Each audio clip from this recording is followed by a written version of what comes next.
Edmund's bodyguards barged into the Sierra family's residence as they did in Annapolis with the Lindsay family. "Who's the head of the family?" the lead bodyguard called out. Stephanie stood up from the table. "That's me. What do you want?" The leader ignored her and motioned for his colleagues to take her away. Two bodyguards went up to Stephanie and grabbed her arms. The Sierra family's subordinates surrounded them. "Let go of Miss Stephanie." The bodyguards looked on impassively. "Stop!" Angelo was experienced and knowledgeable. He could tell with one glance that these bodyguards were skilled. They're grand masters. Angelo had the highest cultivation in martial arts among the Sierra family, but he hadn't reached the Grandmaster realm yet. The bodyguards could wipe out the entire Sierra family if they resisted. Stephanie instructed her subordinates to stand down and told them to wait for her, but there was a possibility that she wouldn't be coming back. Jasmine and Annika, who were in Washington, D.C., were also unable to escape Edmund's clutches. Edmund had bought a house in the district to imprison his captives. Amy, Vanessa, Celeste, Stephanie, Jasmine, and Annika were all tied up on the floor. He read their names out loud as he checked them off the list. When he confirmed their identities, he placed the list on the table and bowed like a gentleman. "Are you Edmund Joffrey?" Celeste asked nervously. "What are you planning to do with us?" "Since you're already here, there's no harm in telling you. Aside from his family, all of you were the closest women to Stephen when he was alive. I know several people who'd be interested in you." "You bastard," Jasmine cursed. "Was that enough to get you angry?" Edmund laughed. "This is only the beginning. Do you know why Kim and her daughter aren't here?" The five of them exchanged glances. They wondered if he'd kidnapped them to threaten Kim. "I have their fates planned out. Their ending will be worse than all of yours. Stephen's mother will be going to a slum, and his wife Kim will be married to someone I know in Warhawk. He's taken 99 wives, and he's missing one to reach 100. Stephen's daughter Valeria will be sold off at an auction as the daughter of the United States' former commander-in-chief." Amy glared at him. "You scumbag. When my brother-in-law was alive, you hid like a coward. You were too afraid to take half a step into our country. But now, you're only letting loose because the threat's gone." "He's not just a coward," Vanessa mocked. "He's petty." Stephanie rarely swore, but she didn't hold back against Edmund. "What internationally renowned company? That's a load of bull. Besides pulling dirty tricks, what else can they do?" The six of them started criticizing Edmund, but he didn't care in the least. "Go ahead and curse me out. I'm a villain. I'm scum and despicable. So what? What can you do to me? It's a pity that Stephen died so soon. He won't be around to watch the show I've prepared for his family." He was infuriating, but they knew that he was right. His influence placed him in a position above the law. Now that Stephen was gone, who would help them and risk provoking Edmund? They wanted to warn Kim, but they were tied up and their phones had been taken away. Amy struggled to free herself. "Don't get ahead of yourself. Karma will come for you." Edmund scoffed. "In my world, there's no such thing as justice. Be sure, I'll let you cling to your small glimmer of hope. Until then, you'll be mine to play with." Just as he was about to instruct his subordinates to make their move, Sanson Corporation's higher-up hurried over. "Mr. Horace from Warhawk sent a message. He's on a flight to Washington, D.C., and he'll be here in an hour." "Didn't he say he would be here in the evening?" "Oh, I understand. He couldn't wait to meet the former commander's wife." "Yes, he's decided to marry her today and spend the night in the bridal chamber." "He sure is impatient," Edmund said disdainfully. People like Horace disgusted him, but to achieve his goal, cooperating with trash like him was necessary. "Let's head to the airport and pick him up. I'll deal with these girls when I get back." He detested the idea of being in the same space as Horace, but he couldn't ignore him. Horace was the founder of Blackwater Financial Group in Warhawk. He contributed 1/10 of the economy. His business relied on the oil fields in the Middle East region. In the past, Warhawk had launched several wars in the Middle East region, and there were rumors that Blackwater Financial Group was involved. Their influence was evident. Even the tycoon behind Edmund had to respect Horace. To show his sincerity, Edmund brought his extravagant lineup to the airport. He waited half an hour for Horace's flight to arrive. Horace was a middle-aged man of short stature. A few bodyguards accompanied him as he exited the airport. He kept a low profile on his trip to Washington, D.C. and brought a small group with him, but Edmund knew that he couldn't underestimate his bodyguards. They were a tier higher than Edmund's own bodyguards, and they were strong enough to wipe them out. With Horace's height, he didn't look intimidating from a distance, but up close, his eyes were sharp and unsettling. It gave people the chills. Edmund was nauseous from just standing in front of him, but he didn't let his discomfort show. "Welcome to Washington, D.C., Mr. Horace. It's an honor to meet you." He stepped forward to give him a hug as a greeting. Horace held up a hand to stop him. "Mr. Edmund, with your status, you don't have the qualifications to come near me." Edmund swallowed his rude remarks and took a step back. "I'll be honest with you," Horace said, getting straight to the point. "I'm not here because of you. I'm interested in the former commander's wife. I told you before that I'd like to take her as my 100th wife, but I've changed my mind." Edmund forced a smile. "Feel free to let me know if you have any requests." "I will be taking her as my wife, but I also want the former commander's mother, sister-in-law, daughter, all of them." Edmund instantly understood why Horace had arrived earlier than planned. He wanted to make preparations for tonight. Edmund could already imagine the miserable ending for Kim and the others. With Horace's influence, no one in Warhawk would dare to arrest him. "No problem, Mr. Horace. They're all yours whenever you're ready." "Okay, what do you want in return?" "I heard you own 5 oil fields in the Middle East. I'd like 30% of it." Horace's oil fields were lucrative. Even 1,000th of one oil field was enough to transform a commoner into a billionaire. "That's an exorbitant price for a few women." "They're not just any women. They were the closest people to the former commander." At the mention of the former commander, Horace thought it over for 5 seconds before making his decision. The former commander-in-chief of the United States had been a formidable existence when he was alive. If the people closest to him fell into his hands, he would become the center of attention. 30% of the mining rights to an oil field were nothing. He had 5 of them. It wouldn't make a difference. Edmund grinned. With 30% of Horace's oil field, his status would soar in Cadis. "Are we done negotiating?" Smith asked impatiently. "I've agreed to your condition. Where are the women?" "Please calm down. I have everyone prepared for you except Stephen's family. Wouldn't it be more fun with Kim and her daughter? I've arranged an auction for tomorrow night. Stephen's daughter is the prize." "Mr. Edmund, we've already reached an agreement. What's the meaning of this auction?" Edmund rushed to explain. "The auction was announced to the public. The prize will belong to you, but we still need to go through the formalities. Don't worry, all of them will end up in your hands. And think about it. Wouldn't it be thrilling to watch the daughter of the former commander be auctioned off?" Horace broke into a smile, revealing a row of yellow teeth. "Yes, it would."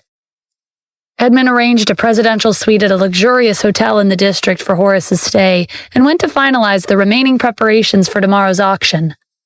Kim had been feeling uneasy since she resigned from her business. She was planning to discuss what to do next with Jasmine, but her phone was off. She tried calling several times, but the result was the same. She tried calling Annika, but her phone was also off.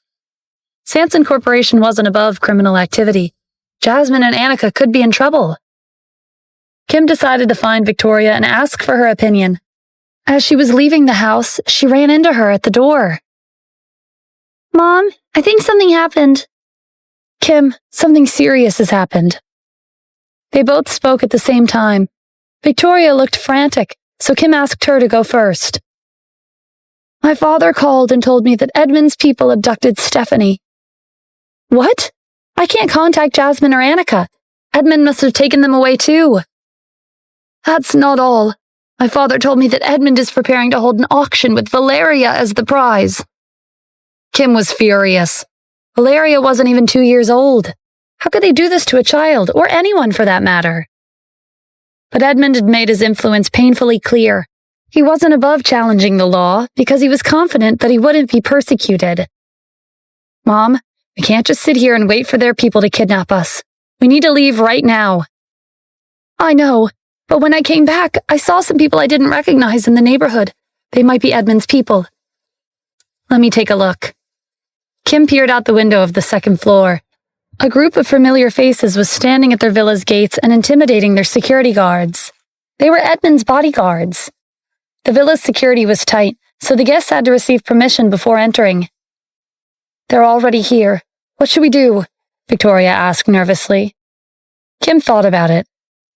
Let's try calling my adoptive father. Maybe he can help us out. She took out her phone and found Urim's number. After some hesitation, she hit the call button. When he picked up, she gave him a brief rundown of the situation.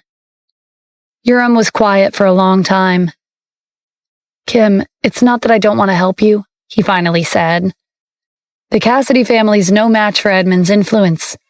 Even the Adams family has to treat him with respect. If we assist you, we'll be turning Edmund into our enemy. Our family will be ruined. Kim had no choice but to end the call without a solution. They couldn't depend on the Cassidy family in Annapolis.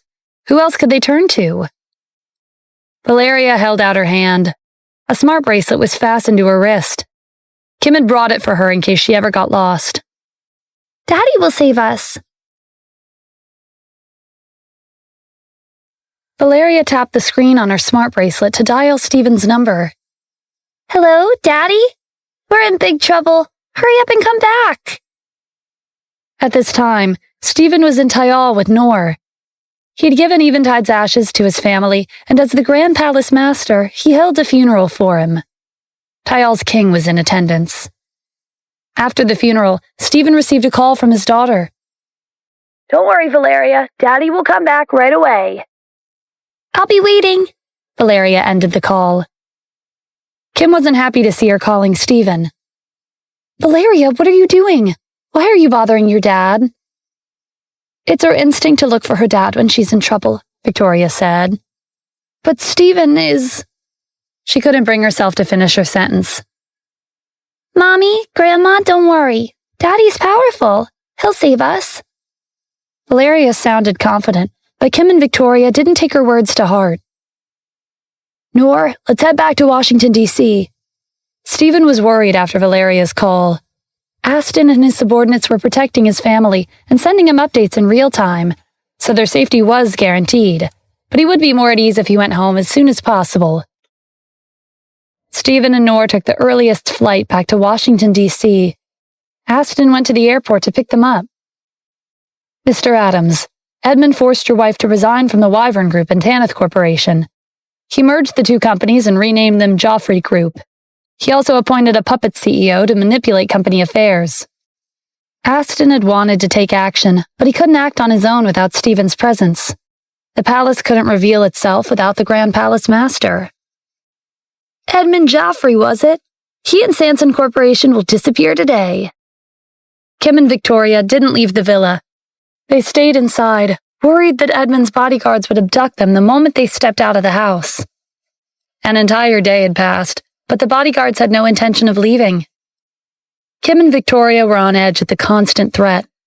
Valeria, on the other hand, was lively, bright, and free of worries. Daddy said he'll come save us, so he'll definitely come. He's the commander-in-chief.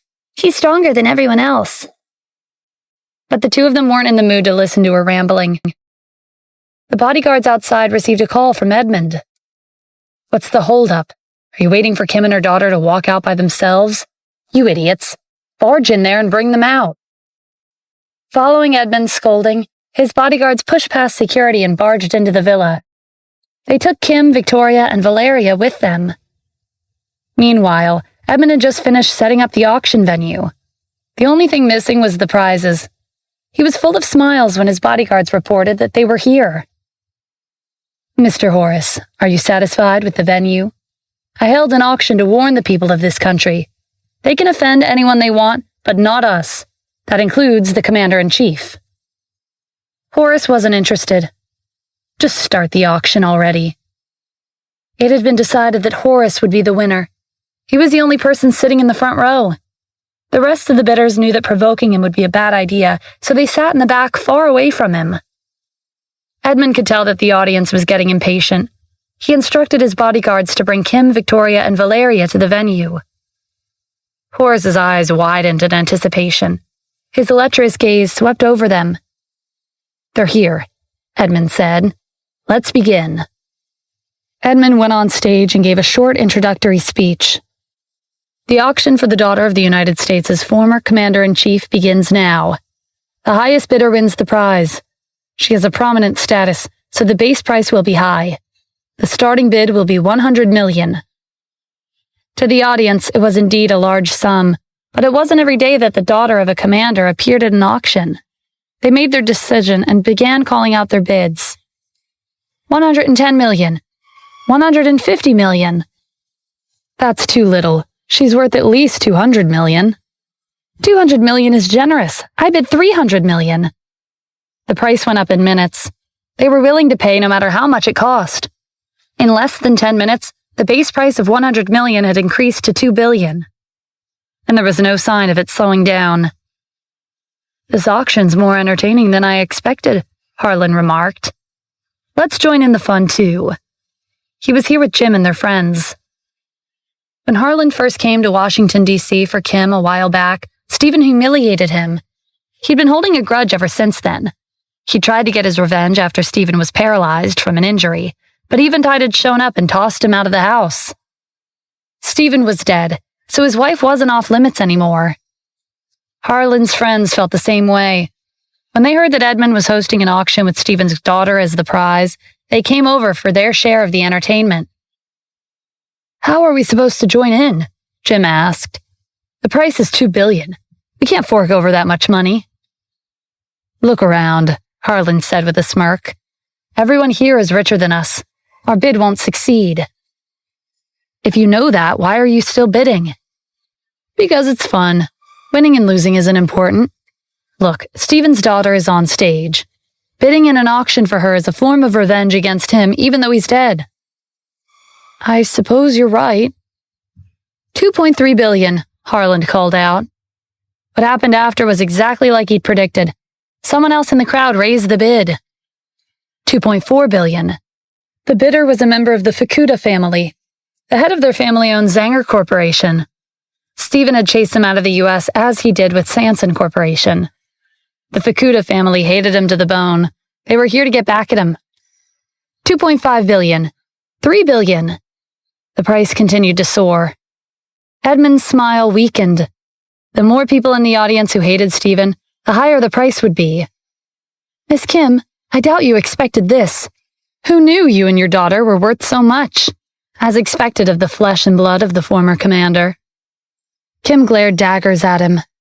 "You won't get away with this." Aside from being angry, she was more anxious than anything. She was worried for her daughter. There was nothing she could do except to watch her be auctioned off.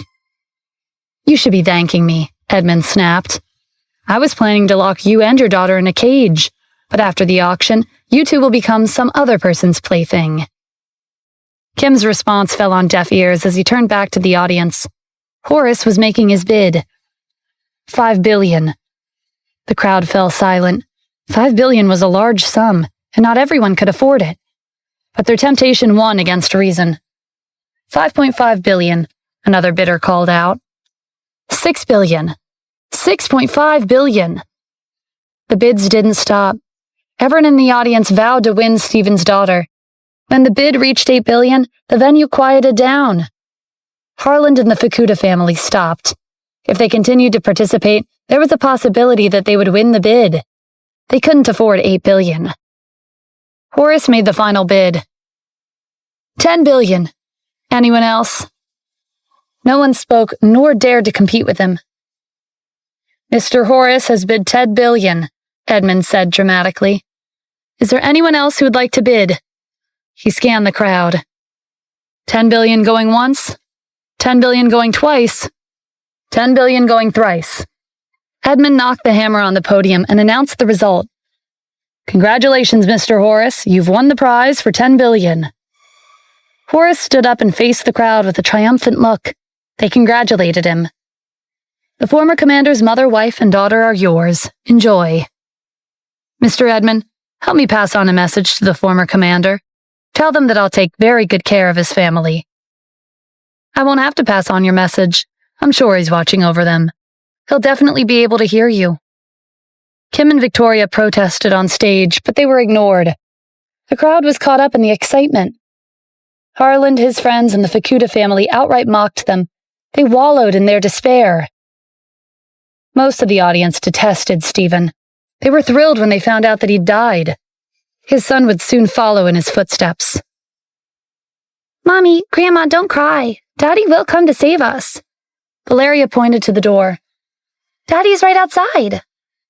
Edmund laughed. Your daughter has no idea what she's talking about. Little girl, I hate to break it to you, but your daddy is dead. His corpse is probably rotten by now. No one will be coming to save you. Valeria pouted. Daddy will save us. He didn't die. I call him a lot. As she argued with Edmund, she waved her hands in a threatening manner. Her stubborn attitude tested his patience. That's enough. If you don't be quiet, I'll have to educate you myself. Miss Kim, is this how you teach your daughter? How are you raising her? It's not right to lie to a child. You should tell her the truth. Her father is dead. Valeria blinked up at Kim. Daddy's not dead. We lied to you, right, Mommy? Kim grasped her intentions.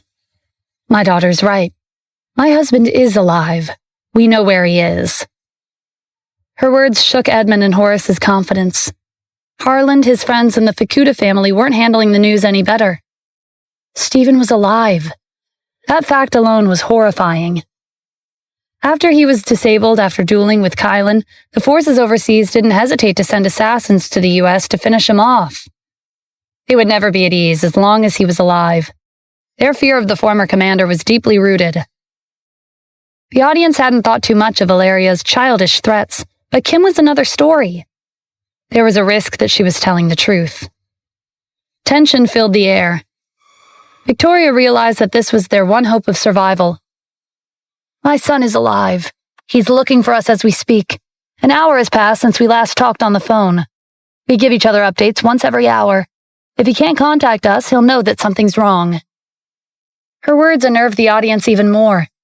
There was no evidence, but on the off chance that it was true, their venue would be their grave. No one cared about Kim, Victoria, and Valeria anymore. There was only one thing on their minds. Was Stephen coming for them? Edmund regained his composure. Kim, stop trying to brainwash us with your nonsense. Your husband is dead. We're not that easy to fool. Horace also came to his senses. Tell your people to take him and Victoria away. Leave Valeria behind. I'd like to see if she can keep acting tough without her family around.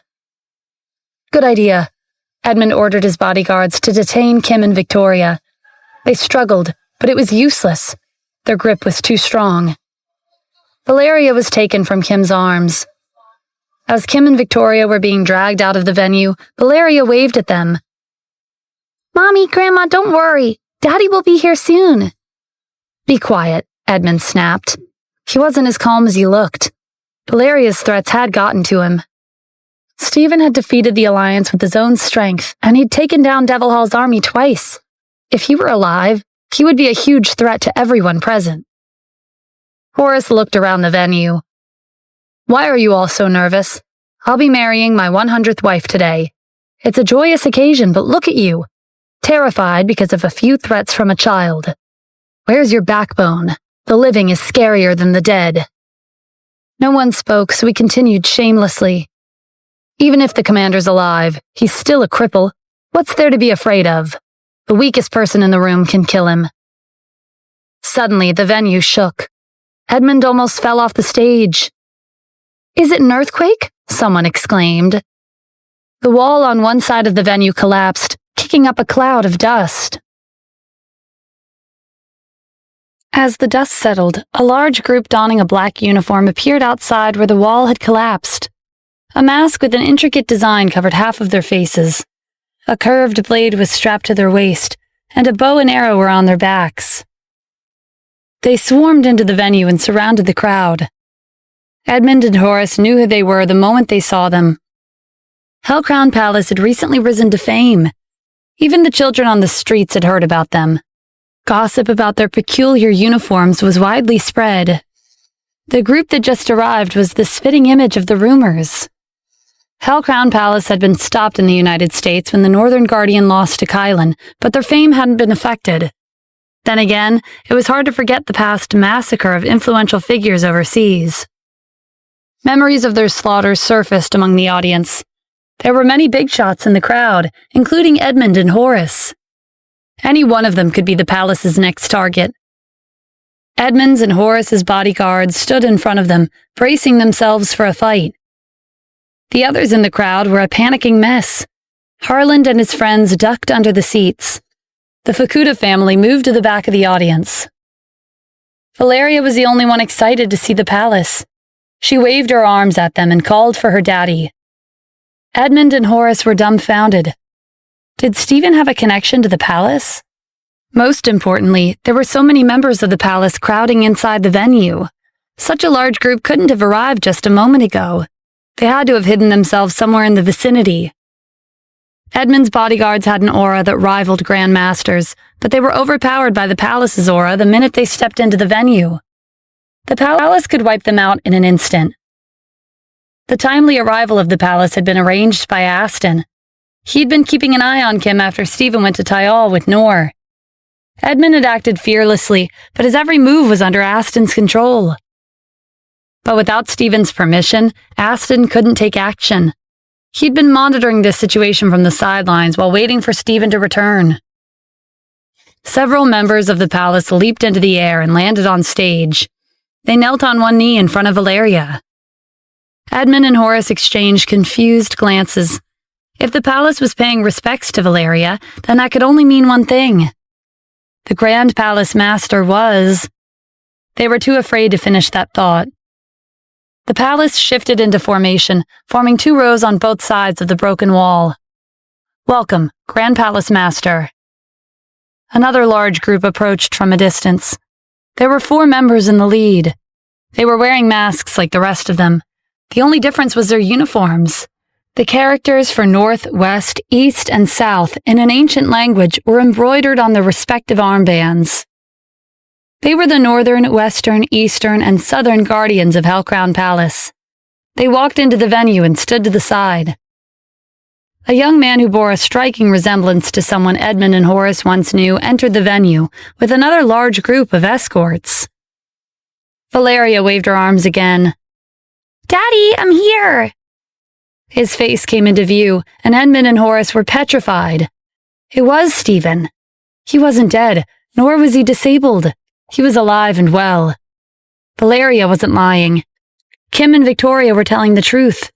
Stephen was alive. The former commander was here to save his family. Stephen's eyes were exceptionally unnerving and dangerous under the dim lighting.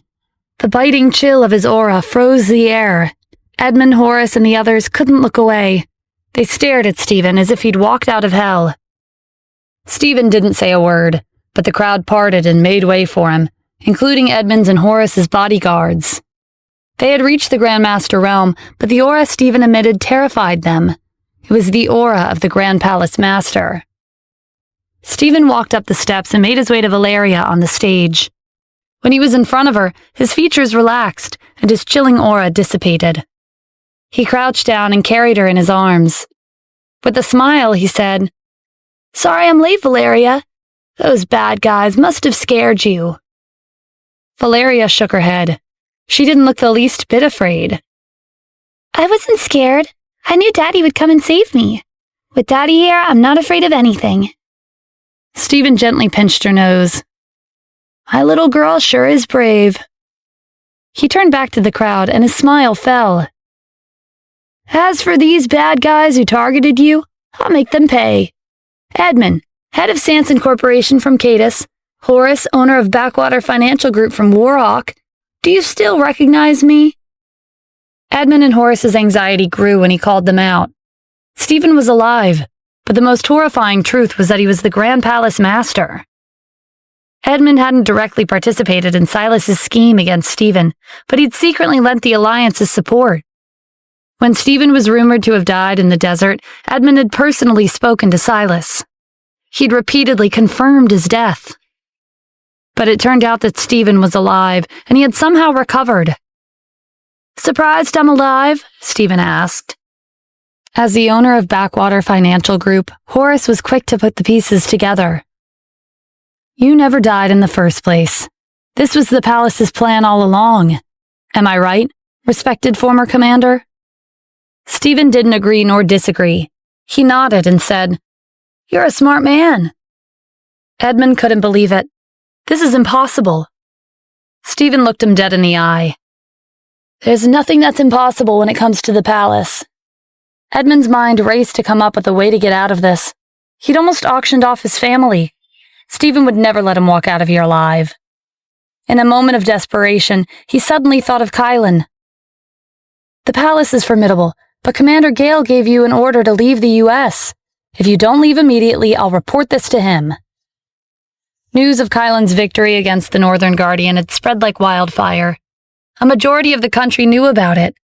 Kylan's name could be used as a source of intimidation. To Edmund's surprise, no one from the palace had a reaction. The Northern Guardian was even laughing. "Do you really think Kylan is that strong?" "You lost the match," Edmund said hesitantly. He'd been certain that the Northern Guardian had been defeated, but now he wasn't so sure. The Northern Guardian shrugged. "I held back." Edmund reached into his pocket for his phone. "If you're so confident, then you wouldn't mind me calling Commander Gale right now." Stephen interrupted. "Nora didn't say anything that isn't true. Kylan is no match for him. Edmund, I'm sure you're not that dense. With everything our palace has done overseas, you should understand what we're capable of. We want every encounter except the match with Kylan. The answer's obvious, no?" Edmund was enlightened by his words. The Northern Guardian had lost on purpose. "You were never dead. You pretended to have died in the desert to lure us into a trap." "At least you have some brains." As the conversation dragged on, Stephen looked more relaxed than ever, while Edmund was growing more anxious by the second. Edmund realized that he'd been monitored since he arrived in the U.S. Stephen hadn't shown up until the very end, meaning that the tricks he'd pulled so far weren't worth his effort. Before, the palace that had lost to Kylan didn't seem as fearsome as the rumors had made them out to be. Now that he knew that the Northern Guardian had lost on purpose, their invincibility had returned tenfold. The palace had slaughtered high-ranking officials around the world. He could be next. Stephen glanced at Harlan, Jim, and their friends. "Was the auction entertaining enough for you?" They shrank back, too afraid to answer. They were regretting their decision to come here today. The Fukuda family wasn't doing much better. Their submissive attitudes were a stark contrast to their excitement during the auction. "What should we do with them?" Nora asked. Stephen's gaze swept over Edmund and Horace. "The organizers and participants of today's auctions will be killed without mercy." He turned to look at Harlan and the others. "As for those who sought entertainment from watching my family suffer, none of them will be spared." You can't kill me," Edmund stuttered. "Why not?" "I know you used to be the commander-in-chief, and now you're the Grand Palace Master, but I'm from Cadis and I'm famous there.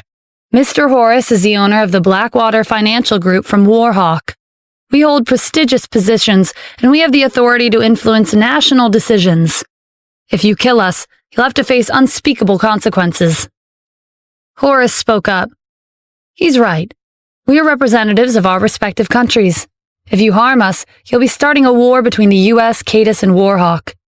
Why don't the three of us sit down and have a good talk instead? Doesn't the U.S. value peace above everything else?" Edmund nodded profusely. "Whatever you want, just tell us.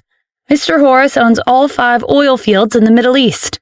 If you're interested, he can give you one." Horace shot Edmund an incredulous look. He hadn't even offered to give up his oil fields. Why was Edmund volunteering on his behalf? Either way, his cards had been laid on the table. His life was more important than his oil fields. "Right, but besides the oil fields, you can also ask for anything you want. We'll agree as long as we can afford it." Peace is the basis of wealth. The palace can sweep the world whenever they want, but they have to make some friends along the way, right? Edmund thought he was making a convincing suggestion, but when he finished talking, The atmosphere turned awkward. The four guardians were giving him strange looks. Stephen's expression darkened, and the air turned frigid again. "Edmund, do you think I'm an idiot? You kidnapped my family and wanted to auction them off. And now you want us to be friends? You'll never be worthy of my friendship." He brushed past Edmund with Valeria in his arms. "Get rid of them." "Understood, Mr. Adams," the four guardians replied. They'd never seen Stephen so angry before. Edmund and Horace attempted the final struggle when the four guardians and the rest of the group surrounded them. "You should think this through, Stephen. If you kill me, Cadis won't leave you alone. The Backwater Financial Group won't stand by and do nothing if I die." The so-called elites of the upper class were more terrified than ordinary people when faced with the threat of death. Stephen turned around with a smile. "You two are influential, but your enemies will be thrilled with your deaths." Edmund and Horace turned deathly pale. Their businesses were prominent, but they weren't all powerful. They had many enemies in their respective countries who were much stronger than them. The enemy of one's enemy was a friend. Their enemies would be happy to lend Stephen their assistance. They wouldn't be the only ones to die. The forces behind them would be uprooted. An ordinary person wouldn't be capable of this, but that wasn't the case for Stephen. Not too long ago, he'd taken the Northern Guardian with him to the island state and massacred the officials. Stephen turned away with a wave of his hand. The members of the palace drew their weapons, and under Nor's lead, they charged into the crowd. Bodies fell with each swing of their daggers. Harlan, Jim, and the Fukuda family couldn't escape the bloodbath. Edmund and Horace's bodyguards formed a protective circle around their employees. They were capable of fighting on par with Grand Masters, but neither group was worth Nor's attention. The other members of the palace were enough to deal with them. Several slashes of their weapons later, Edmund and Horace were the only ones left standing. Nor landed the final blow. Their heads rolled with one slash of his dagger. Everyone who participated in the auction was taken care of in less than a minute. If it weren't for the fact that bloodshed and gore were inappropriate for children, Stephen would have taken care of them himself. Because of them, his family had almost been auctioned off for a life of torture. Stephen was waiting outside the venue with Valeria in his arms. He'd covered his ear with his hand and held her close to muffle the sounds. The commotion died down in less than a minute, signaling the end of the conflict. "Are you scared, Valeria?" He was worried that the screams had frightened her. "I'm not afraid," Valeria declared. "Those people were the bad guys. They deserved to die." Her fearless courage was rare for a child her age. She reminded Stephen of when he was young. Maybe she'd inherited that trait. Valeria stared up at him. Her large, bright eyes searched his face. "Daddy, are you feeling better?" Stephen gave her a smile. "I'm completely recovered. I can beat up the bad guys now." Valeria waved her arms excitedly. "Mommy told me to stop calling you because she wants you to rest and get better. I can call you whenever I want now. I want to tell Mommy and Grandma the good news." "Sure, let's go see them," Stephen said with a laugh. Just as he was about to look for Kim and Victoria, a voice called out to him from the darkness. "Please wait a moment."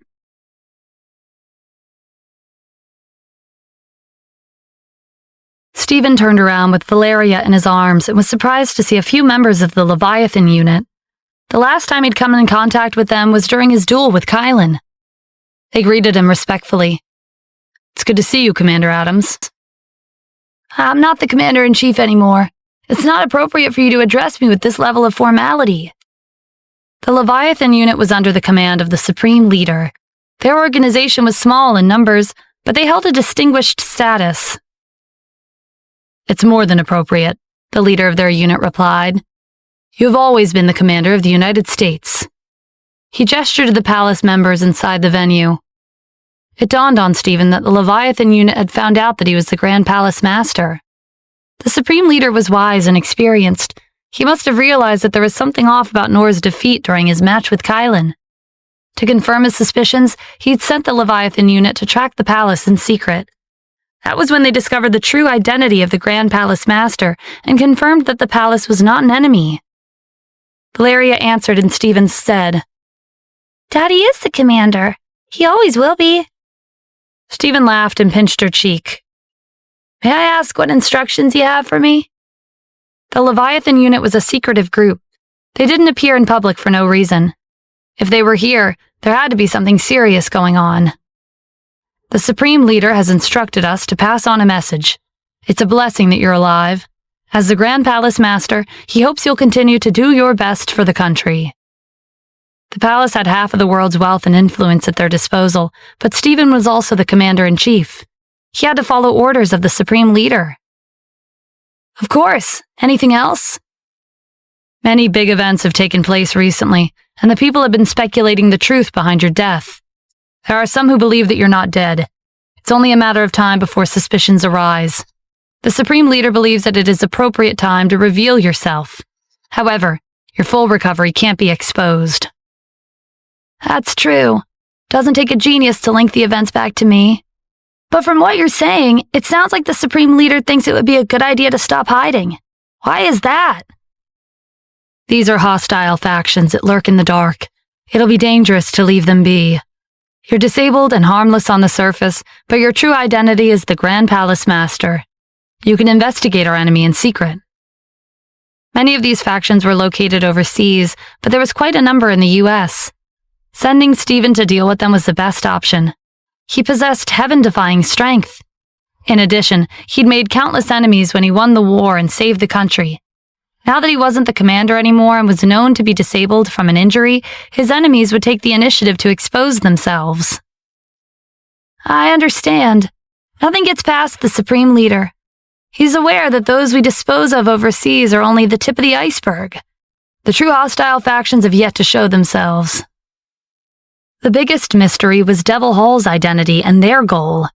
Stephen thought he'd wiped them out during the war, but they made a comeback 6 years later. How had they been capable of that? The only person who had the answers was Silas, but his lips were sealed even in the face of death. The U.S. would never be truly safe as long as Devil Hall remained a mystery. Please tell the Supreme Leader that I'll heed his order, Stephen said. Even if the people thought of him as a traitor, he would never abandon him. This was the responsibility he'd taken on when he became the commander-in-chief. However, being able to reunite with his family and stay with them out in the open was also important. It didn't matter if he had to pretend like he was disabled. Commander Adams, thank you for your dedication to the country. The Leviathan unit hadn't expected Stephen to agree so easily. He was the Grand Palace Master and leader of a powerful organization. It wasn't an exaggeration to consider his position on par with the Supreme Leader's, and yet he'd agreed without hesitation. They were moved by his loyalty. The Supreme Leader's order is top secret. Aside from him, a few other Leviathan unit members and you, no one else can know. You must carry out the operation with the highest level of secrecy in mind. Keep your recovery a secret, including those who are closest to you. I understand. Stephen looked down at his daughter. Valeria, Daddy needs help to carry out a secret mission. Can you promise to keep my recovery a secret? I'll be able to catch more of the bad guys and avenge Mommy and Grandma. Okay, Valeria nodded seriously. Do I have to keep it a secret from Mommy and Grandma too? Yes, can you do that for Daddy? Of course, Valeria said resolutely, sounding like a young adult. She held out her pinky. Stephen smiled and linked his own pinky with hers, sealing the promise. According to the plan, we'll take your daughter to your family and send someone to contact you, the leader of the Leviathan unit said. All right. Stephen set Valeria on the ground. Daddy needs to wait until tomorrow to come home. These nice people will help you find Mommy and Grandma. Remember our promise, okay? Valeria nodded as if she'd taken on a huge responsibility. The Leviathan unit found her actions adorable. Valeria, I'm your daddy's acquaintance, the leader said. Can I carry you? We'll look for your Mommy and Grandma together. Valeria looked up and held out her arms. Okay. After the Leviathan unit left with Valeria in tow, the 4 guardians appeared. They'd overheard their conversation with Stephen, but they couldn't interrupt without his permission. You're fully recovered, Mr. Adams. Is it worth the trouble to pretend like you're confined to a wheelchair? Aston asked. The United States is my home. Whatever my identity may be, I'll always be a soldier. Protecting the country is my duty. It'll always be worth it. Nor shook his head in amazement. I'd lose my mind if I was stuck in a wheelchair all day long. That's why you'll never compare to Mr. Adams, Aston said. When he lost to Kylan on purpose, the big shots hiding behind the scenes revealed themselves, like Jameson, Silas, and the rest of the Alliance. The Supreme Leader sees value in pretending to be weak, which is why they want him to continue that role. Your analysis is spot on, Stephen agreed. It's not easy to investigate the hidden factions in our country. We have to lure them out of hiding. There are numerous mysteries waiting to be solved, and we've only scratched the surface. The Leviathan unit took Valeria to Kim and Victoria and released them. 2 of their members had split from the group to find Jasmine and the other women Edmund had taken captive. Kim and Victoria were relieved that Valeria was safe and sound. Are you hurt anywhere? Kim asked, holding out her arms. Valeria crawled into her embrace. No, I'm fine. Kim couldn't understand what was going on. Edmund and Horace would never let them go without a fight. She put Valeria down and crouched in front of her. Valeria, can you tell Mommy what happened? Children were so easily fooled. She suspected that Edmund and Horace were using Valeria for another one of their dirty tricks. I'm fine, Mommy, Valeria repeated. She remembered the promise she'd made with Stephen. She couldn't tell anyone about him, including Kim and Victoria. But Kim was her mother, and she knew her too well. She could tell that Valeria was hiding something from the look in her eyes. Valeria, tell Mommy the truth. Remember what I taught you? It's not good to lie. What happened? Valeria wrung her hands and stared at the floor. Her hesitation confirmed Kim's suspicion. The Leviathan unit interjected. Miss Kim, we're the ones who resolved today's matter. Kim turned to look at them. She'd been so relieved that Valeria was safe that she'd forgotten they weren't alone. You are... We're the Leviathan unit. Kim recalled the day of Stephen's confrontation with the Adams family. The Leviathan unit had shown up at that time. They worked for the Supreme Leader. The leader of the Leviathan unit sensed her doubt. We discovered that Edmund Joffrey from Cadis had been openly auctioning children within our borders, he explained. We took action immediately to prevent any more harm to our citizens. I see. During our investigation, we discovered that your husband is alive and that he was framed. We've reported it to the higher-ups, and they've issued an order to clear his name once more. We will make a public announcement to rectify your husband's reputation. Kim and Victoria couldn't have been happier. Stephen wouldn't be known as a traitor anymore. Mr. Adams has contributed much to our country. We'll never forsake loyalty. He will always be a citizen of the U.S. Can he come back? Kim asked hopefully. Yes, the Supreme Leader has granted him permission. He'll be back by tomorrow. I have one last piece of good news for you. Mr. Adams is recovering well. There's a chance he might make a full recovery in the future. How is he doing now? He can't walk yet, but he can move around. His miraculous recovery came about because of Dr. Sloan. Dr. Sloan? Kim asked, confused. When Stephen was in the hospital after his duel with Kylan, Lionel had told him that there was nothing more he could do. Yes, there was nothing he could do for Mr. Adams back then, but after you two returned to Los Angeles, he contacted other specialists in his field and conducted in-depth research regarding Mr. Adams's condition. They found a breakthrough and implemented a treatment plan. It's precisely because of Dr. Sloan that Mr. Adams was able to recover to this extent. So that's what happened, Kim said. I'll have to express my gratitude to Dr. Sloan the next time I see him. Is it true that there's a possibility of him making a full recovery in the future? Victoria asked. Yes, that was Dr. Sloan's assessment. I believe that with his medical skills and Mr. Adams's resilient physique, that day will come sooner than you think. Kim and Victoria were delighted by the news. The Leviathan unit regarded them with a smile. This was the first stage of their plan. They would spread rumors that there was a possibility that the former commander would recover. The news would shock the world, because not only would this mean that he was alive, but there was a chance that his strength would return. Stephen had already found the culprit behind the scenes, Devil Hall, but there were many factions that were hidden even deeper. If news of his condition was spread, they would expose themselves for a chance to get rid of him once and for all. The next day, Stephen put on a big show of returning to Washington, D.C. in a wheelchair. The Leviathan unit had tipped off his return to the mainstream media reporters. They were necessary for spreading the news across the country. Sure enough, after their initial shock that the former commander was still alive, they published a series of articles on the respective agencies' websites, reporting that the former commander had returned. In a matter of minutes, the news went viral. The former commander was alive. He'd survived the desert and returned to the U.S. in a wheelchair. The United States' ex-commander-in-chief quickly occupied the top spot on the list of the most searched items on the internet. In less than an hour, news of the former commander's return to the U.S. had spread across the country and the world. The current commander, Kylan, had defeated the palace recently. He'd put a stop to their momentum. And now, the former commander, who'd been rumored to have died in the desert, was alive and had returned to the U.S. He was in a wheelchair, but there was a high chance that he would make a full recovery. Once that happened, the U.S. would have two powerhouses, Commander Gale and the former Commander Adams. Who would be a match for them? With them around in peak conditions, no one would attack the country. Needless to say, the hostile forces overseas weren't pleased with the news. Several factions in the U.S. felt the same way. "Kim, Mom, I'm back." Stephen had just arrived at the villa in the district.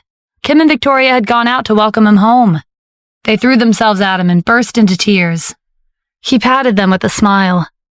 "I'm alive and I'm recovering well. Why are you crying?" "I thought I'd never see you again," Kim managed to say between sobs. "I'm coming back for good. I won't leave you again. I still need the wheelchair, but with me here, I won't let anyone mess with you." Victoria sighed. "You just came back. Take it easy. Don't overdo it." Valeria came running and burrowed into Stephen's arms. "I believe in Daddy." He picked her up and put her on his lap. "I won't let you down." Kim and Victoria held back another round of tears at the sight of Stephen and Valeria being so close. They decided to go out and shop for groceries to prepare a celebratory feast. Stephen and Valeria stayed home. They were watching TV in the living room when Valeria suddenly thought of something. "Daddy, Mommy said I'm a bad girl." "Why? Did something happen?" Stephen asked, worried that something serious had gone down in his absence. "I made a promise with Daddy, but Mommy said that children shouldn't lie." "So that's what happened." Stephen patted her head. "Remember what Daddy said yesterday? We have to keep my condition a secret to catch the bad guys. When they're caught, Mommy will compliment you for being smart." Valeria looked up at him, anticipation bright in her eyes. "Really?" "Yeah, why would Daddy lie to you?" Kim and Victoria came back, carrying bags of groceries. "What are you two whispering about?" "I was telling Valeria that we'll never be separated again." Kim broke into a smile. "I'm holding you to that promise." Stephen's heartwarming reunion with his family contrasted with the storm brewing outside.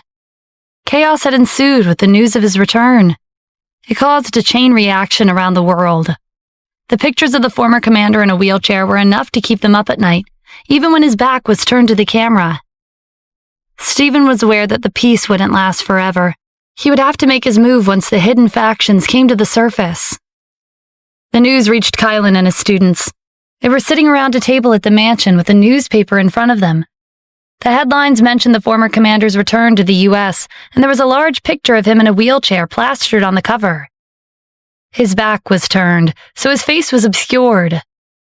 The thought that Stephen was alive did cross my mind, but I didn't think it would turn out to be true. There were many who weren't convinced when I won our duel. Him being alive works in my favor. I'll wait for him to recover and challenge him to another duel. No one will question me again. "Why do you care about the minority?" Raksha asked. "You defeated the Northern Guardian. There's no one who doesn't know your name." "You don't understand," Kingsley said. "Mr. Gale wants to shut down all their doubts. Those who questioned him after his duel with Stephen won't stop until he wins a second time. With that victory, and with his match with the palace, no one will doubt him again." Kylan nodded. "It's true that I don't need to duel Stephen again, but I can't stop feeling anxious. During our first duel, half of the public claimed that I won because Stephen wasn't in peak condition. After he recovers, we'll have a fair fight that no one can question." The world overseas was in an uproar when they received the news of the former commander's return. The hostile forces came together to discuss countermeasures. Is he not human? Even the prisoners from the prison of fiends couldn't kill him. Someone like him will remain a threat as long as he exists. If it weren't for him, the U.S. would have been ours a long time ago.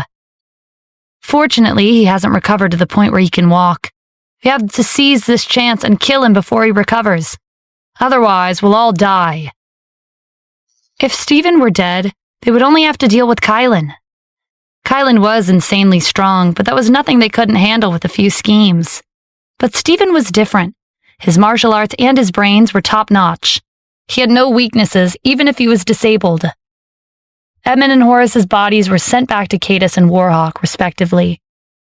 The tycoon behind Edmund was infuriated by his grandson's death. "Who did this?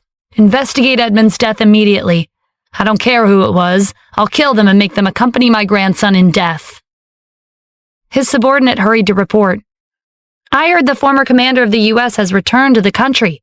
His name was cleared, and he's no longer known as a traitor. Perhaps he was the culprit." A brief instance of fear crossed the tycoon's face, but he quickly composed himself. "He's disabled. He wouldn't be capable of killing Edmund. But since he's alive, I'll take care of him and the culprit at the same time." A different scene was playing out in Warhawk's backwater financial group. Horace's death had left behind an empty position. Warhawk advocated for the strong. Those who wanted to take over the company had to avenge Horace as a prerequisite. Only then would the employees support them.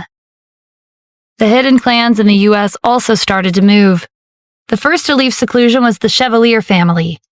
Under normal circumstances, they would have needed to obtain permission before heading out, and they would have been restricted by a time limit. However, Jameson and his top 4 students hadn't returned since they left.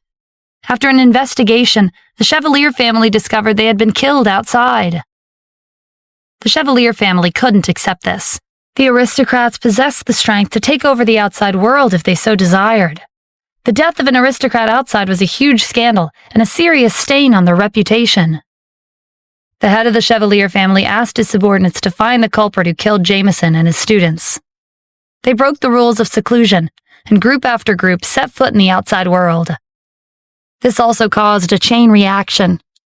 The other clans didn't want to be left behind. They used the excuse of assisting the Chevalier family's investigation and sent their people outside. The hidden clans had been living in seclusion for 250 years, but the rules of seclusion no longer held any weight. Stephen's return to the U.S. had caused a butterfly effect to spiral out of control. As the head of the #1 family in the country, Terrence had been one of the first people to receive news of Stephen's return. "He's not dead? How lucky can one person be?" "I heard he's recovering well," the butler reported. "He's not completely paralyzed. From my understanding, Dr. Sloan has concluded that after a period of recuperation, there's a high chance it'll make a full recovery." Trepidation flickered in Terrence's eyes. Stephen was close to invincible in his previous state. If he recovered, what would happen to the Addams family? They would be his first target once he regained his former strength. "I can't let him live. As long as he's alive, he'll always be a threat to our family." "We couldn't touch him before, but things are different now," the butler said. "He hasn't regained full control of his body. We have sufficient time to get rid of him before he recovers." "There's no time to lose. Just as Terrence was about to give his instructions, a strange sound came from outside the door. "Who is it?" "I'll go outside and take a look." The butler opened the door. Laurel barged in, trembling and muttering inarticulately. Terrence shot the butler a displeased look. "Didn't I tell you to look after her?" After almost losing face in front of Edmund, he'd taken precautions and asked the mansion staff to keep an eye on Laurel at all times. "I've asked the maids to monitor Miss Laurel closely," the butler explained. "But it's hard for them to handle her given her condition." That wasn't the only reason. Terrence had ordered them to stop her from causing trouble, but she was his wife and she was a member of the Phoenix family. The mansion staff couldn't treat her with disrespect or carelessly lay a hand on her. But the butler didn't say that part out loud. "Forget it," Terrence snapped. "She can do whatever she wants as long as she stays home. Let's go back to our original discussion. Stephen has to die." He'd barely gotten the words out before Laurel started shouting and gesturing wildly. He couldn't understand a single word, but the fear on her face didn't escape his attention. A piece of the puzzle clicked. Laurel gets agitated every time we mention Stephen. As if to prove Terrence's point, she became more frantic. It was clear that she was afraid of something, or someone. The shaman said that Laurel's condition resulted from shock. She might be acting like this because of her son's death. Stephen was the one who killed him, so that's why she has a reaction whenever we bring up his name. That makes sense. I feel the same way as Laurel. I want to go crazy from grief like her, but I can't. I have to avenge Johan. Laurel started gesturing again, but Terrence didn't pay her any mind. He'd come to the conclusion that she'd lost her mind from losing her beloved son. "I've heard that the aristocrats have been showing up recently," the butler said. "Their presence will affect our family's status. They've been in seclusion for 250 years. Why now?" "The aristocrat who was killed recently is from the Chevalier family. He's Kylan's teacher.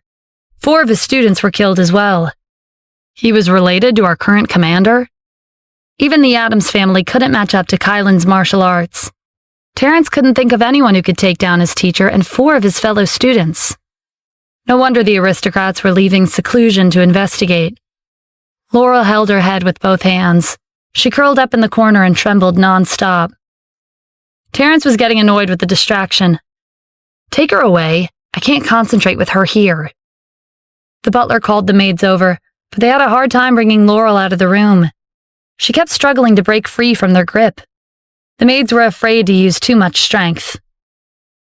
"Laurel, I'll definitely avenge our son," Terrence promised.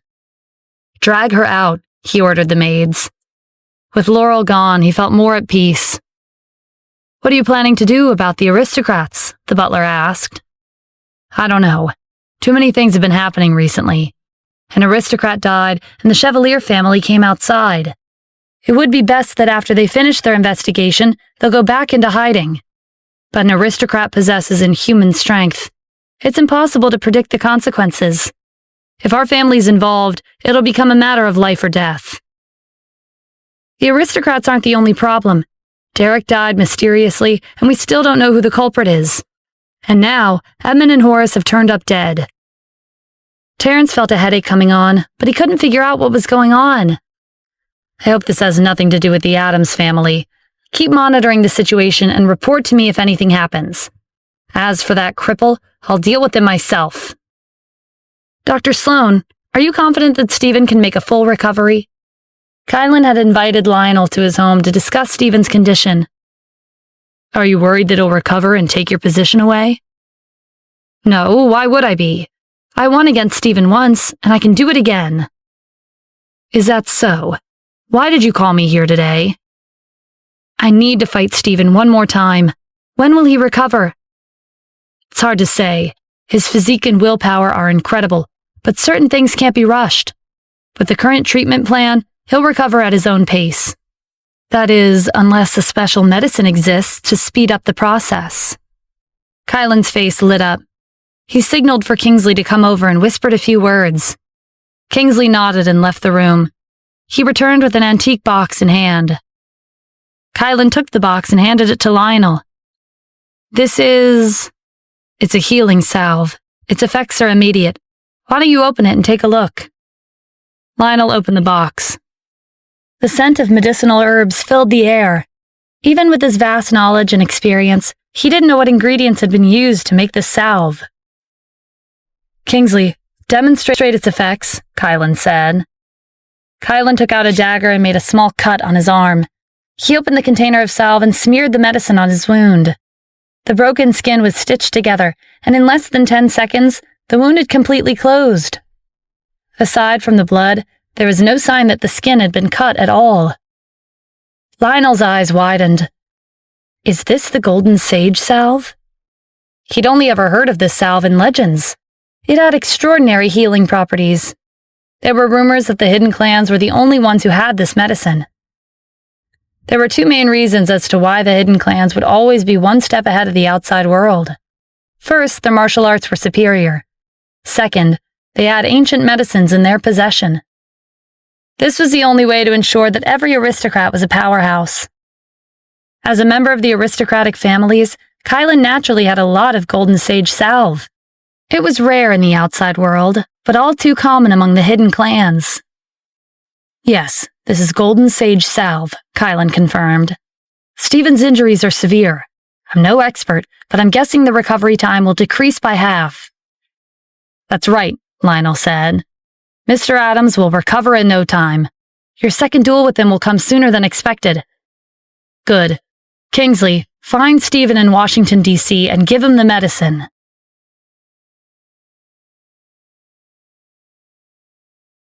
The day after Stephen returned, Kim went back to work. The Wyvern Group and Tanith Corporation had been returned to her after Edmund and Horace disappeared. The merger and name change had been canceled. Kim had called Jasmine, Annika, and the other executives who'd been fired back to work. The two companies regained their vitality in less than a week. The business continued to expand. Today, Stephen had decided to pay a visit to the Wyvern Group with Valeria. The Wyvern Group was his blood, sweat, and tears, and Kim had done a good job developing the company when he wasn't around. She also had two capable assistants, Jasmine and Annika. Stephen didn't need to step in. The only thing he needed to do was protect his family and the people around him on the sidelines. At the same time, he would wait for the hostile factions to make their move. But to his surprise, it wasn't the hostile factions who came knocking on their doors. It was Kylan's 4 students. Kim tensed when they came into her office. She didn't have a good impression of them after how they kicked Stephen out of the country a while ago. Miss Kim, you don't have to be so nervous, Kingsley said. Mr. Gale sent us here to help Mr. Adams. That's unexpected, Stephen remarked. That didn't align with Kylan's way of doing things. Kim, can I talk to them alone? Sure, Kim said. She gave Kylan's students a dirty look. Don't pull any tricks. We won't stand for it. Not to worry, I told you, we came here to help your husband. Stephen and Kylan's students relocated to the conference room. Go ahead. Why did Kylan tell you to come here? Kingsley handed him an antique box. We're here to deliver a medicine that will speed up your recovery. Stephen opened the box and caught the scent of the medicinal herbs. Is this the golden sage salve? Kylan's students looked at each other. They hadn't expected Stephen to know what it was. They were planning on demonstrating its effects if he didn't believe them, but it seemed there was no need for that. Yes, it's the golden sage salve, Kingsley confirmed. This medicine will help you recover. Kylan had suffered a serious internal injury from his duel with Stephen, but he'd refused to show any signs of weakness. None of the spectators realized that he was injured. When Kylan finally had a moment to himself, he'd applied the golden sage salve, and his wound recovered in less than a week. This medicine is unheard of among the public. Why is Kylan giving me something so precious? What's the catch? As the saying went, one did not receive rewards without merit. Stephen didn't think Kylan would give him medicine with nothing in return. Mr. Gale said that the faster you recover, the sooner you two can have another duel. The odds were even during your first duel. Taking down 100 grandmasters and the successor of the Adams family is nothing for martial artists like us. But some people think that Mr. Gale had the advantage. He wants to correct their misunderstanding. Sounds like he doesn't plan on letting it go. Okay, if that's what he wants. Tell him to train harder, though. It won't be much of a duel if he loses in one move. Kylan's students bristled at Stephen's words. They couldn't tolerate someone looking down on their teacher. Do you realize you're in a wheelchair right now? Kingsley shot back. Mr. Gale recently defeated the Palace, Raksha added. No one can compete with him. There's no need for Mr. Gale to prove himself again, Constant echoed. He's giving you a chance. You won't be able to win even if you recover, Arlett said.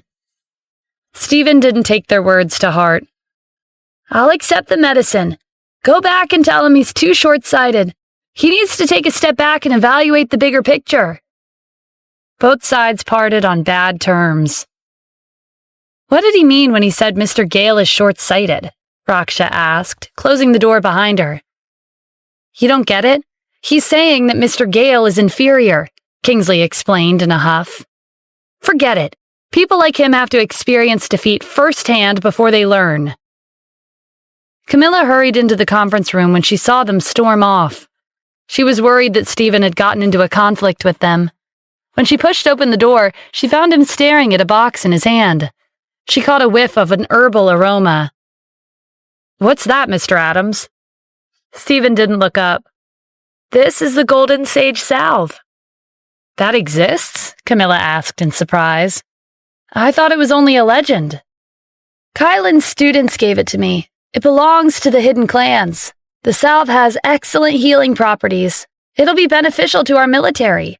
Our casualties will be greatly reduced if the army is equipped with this medicine." The United States had won every single battle since Stephen joined the army, but they'd have to pay a heavy price. Kylan was loyal and had the strength to back him up, but he wasn't as compassionate towards the people as Stephen, nor did he care that much about the country. That was why the enemy wasn't afraid of Kylan, even though he was known for his bravery and invincible martial arts. He and Stephen were neck and neck in terms of martial arts, but the enemy saw Stephen as the more fearsome opponent. Those who had something to protect could make miracles happen. That was the main reason Stephen had been given the position of the commander-in-chief instead of Kylan. When Camilla went to Kim's office to inform her that Kylan's students had left, Stephen gave Aston a call. Aston was surprised to hear that Kylan had handed over such a precious medicine. The golden sage salve was a rare item, even in the palace. Most of the ancient medicine manuals were in the hands of the hidden clans. "I thought Kylan had good intentions, but he just wants another duel," Aston said. "You planning to mass-produce the golden sage salve?" "Yeah, it'll be an upgrade to the medicine we have in the army. Kylan wouldn't voluntarily give us more salve, so we'll have to research it ourselves." "Understood. I'll analyze the composition of the salve and make preparations for mass production." "All right, I'll leave you to it. I'll ask someone to bring you the salve soon." Kim rushed into the conference room right after Stephen hung up. "Did they do anything to you?" she asked worriedly. "No, don't worry. They came to help me recover faster." "Why would they want that? What did they want in return?" "Kylan wants to have another duel with me. Last time, many people claimed that he took advantage of my previous battles with the Addams family to win. He wants to clear up the misunderstanding."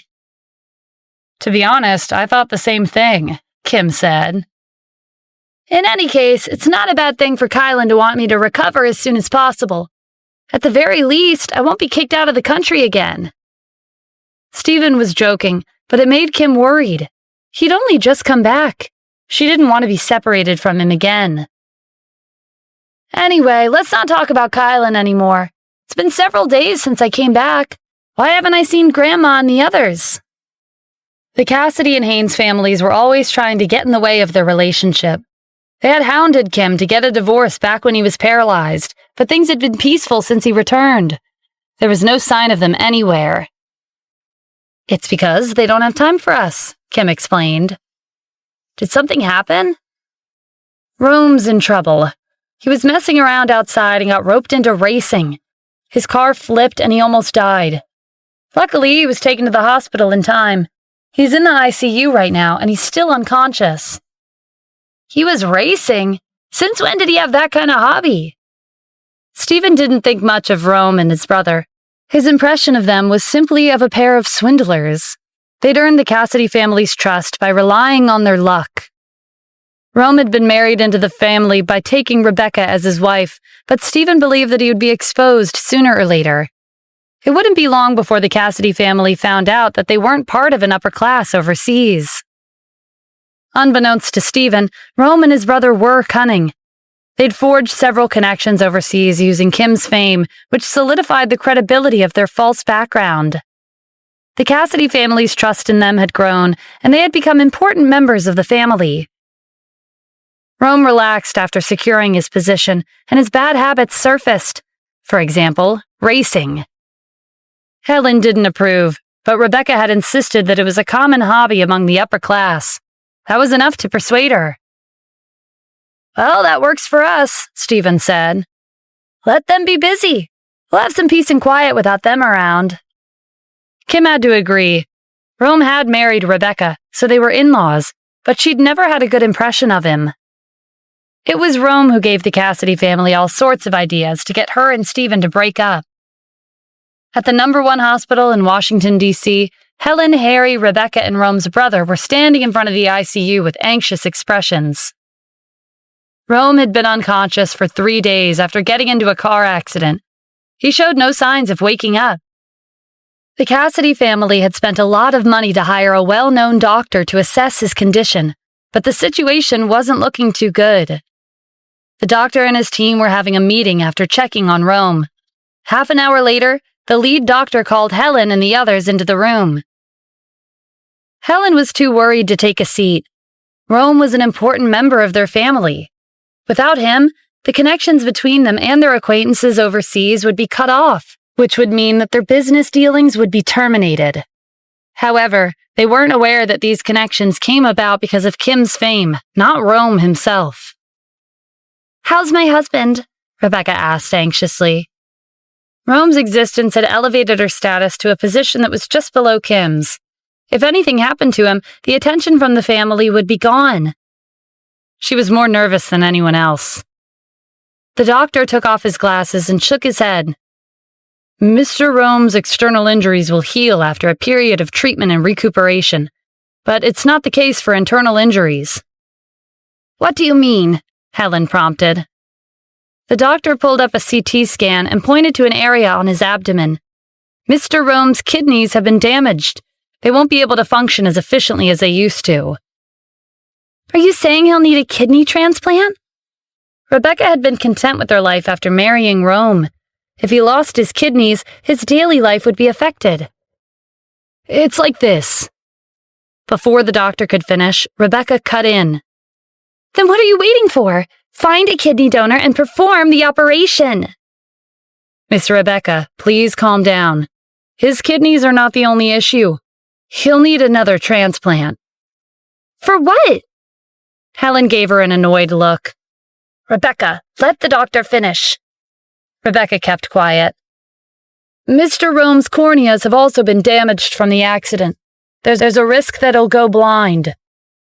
Rebecca felt faint. "Will he need a cornea transplant?" Helen asked carefully. "Yes. With our current medical technology, the operation can be safely carried out. However, our hospital doesn't have kidneys in reserve. Mr. Rome will require a kidney donor. A young donor is preferred." "What about his eyes?" Rebecca asked in a hurry. "A donor is also required." Helen and the others looked at each other. Where were they going to find a donor for a kidney and a cornea on such short notice? Especially the cornea donor. Who would be willing to risk losing their sight? They needed a kidney and a cornea donor right away, but where could they locate one? "Is there a way for your hospital to get a kidney from another hospital?" Helen asked. "It is possible, but it's a time-consuming and complicated process. Mr. Rome is in an emergency situation. If he misses the ideal timing for the operation, it will be too late. The same applies to the cornea." "Is there no other way?" Kim's business was successful, but she wasn't under their family's control anymore. The Cassidy family in Annapolis had cut ties with her, so that was one less connection. Rome had been able to form connections with influential figures overseas. To Helen, he was more reliable than Kim. If he was gone, their family would lose his connections. "There's still hope," the doctor said, glancing at Helen and the others. "If you can find a donor, his life can be saved." Helen caught on. "Are you implying for us to be the donors?" "That could be a solution. However, it's voluntary. I'll let you discuss this among yourselves. It would be best to find a donor before 10 o'clock tonight. After that, I can't guarantee I'll be able to save his life even with a donor." The doctor left the room, leaving them standing there in silence. They were hesitant. No one wanted to donate a kidney to save Rome. It wasn't just the Cassidy family. Even his brother didn't want to. But he was the most obvious choice. The Cassidy family's gazes bore into him, making him uncomfortable. "Why are you all staring at me? I'm living a good life. I can't give it up." Donating a kidney wouldn't be the worst thing that could happen to him, but losing his cornea was a different story. His sentiments were echoed among the Cassidy family. They kept exchanging looks, but no one spoke up. What other options did they have? A young donor was preferred. Who would be willing to donate their kidney and cornea except for those who were near death and in dire need of money? Helen gave Gordon a call. "I'm really sorry, but there's no one in the Haynes family who can help you," he said. She hung up, dejected. Rebecca suddenly had an idea. "I know what we can do. Rome will survive, I'm sure of it." "What are you going on about?" Helen snapped. "He needs a donor. Where are we going to find one?" "I know who can save him. Stephen can be a donor." The Cassidy family, who had resorted to staring at the walls and floors to avoid being called out, looked up in realization. How could they have forgotten Stephen at a critical time like this? He'd returned from the dead out of the blue. The news had been shocking, but they'd been too distracted by Rome's accident to pay attention to him. "Rebecca, that's genius," Helen exclaimed. Rome's brother was also thrilled by the idea. "Stephen's alive, but he's not that different from before. He's still in a wheelchair. Whether he loses a kidney or a cornea, does it really matter?" "He'll be in a wheelchair for the rest of his life," Harry added. "It doesn't make a difference. It would be better if he donated them. He'd be contributing to the Cassidy family." Everyone was quick to agree. "Then what are we waiting for?" Rebecca said impatiently. "Grandma, I'll head out and bring Stephen over." Someone voiced their doubts. "Wait, donating a kidney and a cornea is a big deal. Do you think he'll go along with it?" "Even if he doesn't want to, he'll have no choice. He has no right to protest in the Cassidy family. Besides, he's stuck in a wheelchair. He can't fight back," Helen said. "He's useless now," Harry added. "What's the point in asking for his opinion?" "Hold on," Rebecca said. "Stephen can't fight back, but Kim won't agree to this." The family fell silent. They could do whatever they wanted to Stephen, but that wasn't the case for Kim. The Cassidy family in Annapolis had cut ties with her, but her business empire was still there. Her companies were leading enterprises in the country. They would have to take into consideration her feelings and opinions on the matter. "Are you that worried because of Kim?" Harry asked. "She's not that difficult to deal with." "What do you mean?" "We don't need to ask for Kim's opinion. We just need to catch Stephen when he's alone and bring him to the hospital. We'll let her know once the operation's over. What can she do about it? It's already happened." "Good idea," Rebecca praised. "Let's get a move on. There's no time to waste." "Bring our family's subordinates with you," Helen said. "You have to be prepared for anything." Rebecca picked the strongest people around and went to find Stephen. After taking back the Wyvern Group and Tanith Corporation, Kim had been busier than ever. Her companies had over 10,000 employees across the country. She had to take responsibility for them. After breakfast, she hurried out the door and drove to work. Victoria took Valeria with her to the supermarket. Stephen was the only one left in the villa, or at least that was how it appeared on the surface. Nor and the other members of the palace were nearby, ready to make a move if necessary. Rebecca arrived with her family's strongest subordinates and ordered them to force open the door. It had been a long time since Stephen had seen her. He was surprised to see her barging into the house this early in the morning, and the people behind her looked anything but friendly. "What are you doing here?" "It's an emergency. I don't have time to explain." Rebecca motioned to her subordinates. "Stop standing around and bring him out." Her subordinates carried him out the door and stuffed him in the van parked outside. Nora was bewildered by the sudden kidnapping attempt in broad daylight. Just when he was about to take action, Stephen subtly gestured for him to stay put. "Hey, where are you taking me?" Rebecca was in the passenger seat. She glared at Stephen in the rearview mirror. "I don't have time to talk." She turned to the driver. "Drive to the hospital and step on it." The van sped off. Noor and the palace followed quietly. Rebecca took out her phone and dialed Helen's number. "Grandma, Stephen's in the car with me. Inform the doctors so they can be ready." Stephen still didn't know what was going on. Why were they taking him to the hospital? It sounded like Rebecca was in big trouble from her urgent tone. They arrived at the hospital 5 minutes later. "Bring him inside," Rebecca ordered. Her subordinates placed Stephen's wheelchair on the ground and carried him out of the van. They set him down in the wheelchair and pushed him into the hospital, heading straight to the ICU. Helen, the rest of the Cassidy family, and the doctors were already there. They were waiting for Stephen to arrive so they could begin the operation.